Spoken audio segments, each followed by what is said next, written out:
With Ranorex Studio 9.0, we introduced the so-called video capturing feature.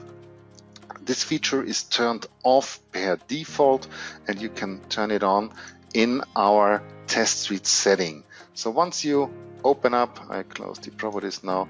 Once you open up you right click to open up the context menu, and you choose the properties panel, and then you choose the reports register in here. Then you find the video reporting settings in here.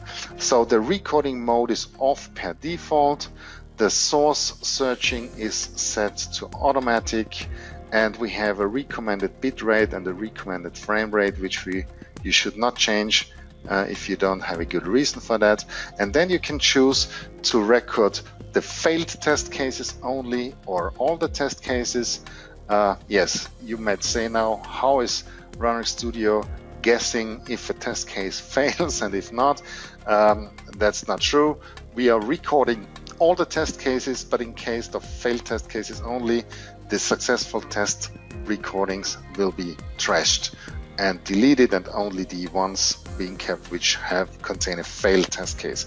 I will now record all the test cases and click OK, and I will simply run the test case now.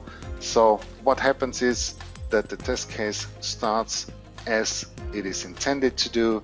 So we have the debug information on our screen, and also we have the application under test, which will start right in a second. And now we switch to the test database, and the name is being inserted here. So we have our John Public being inserted into the form of our database. We select the project management, we select the age and the gender, and finally we add it to the database. We wait for 2 seconds, I guess, and then we finally end up, and we have a report, of course, at the end. And compared to all other reports which you might know, we have this play video button within our report.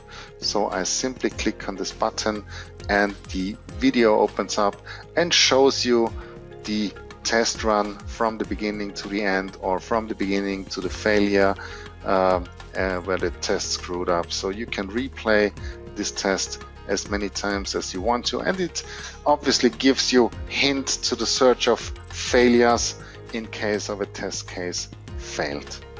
You can also find the recordings within the projects directory.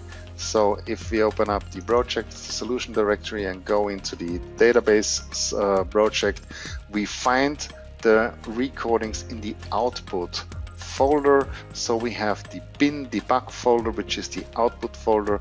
Here we have all the files which are written during a build of a solution, and within the reports we have not only the reports file stored in here, we also have the videos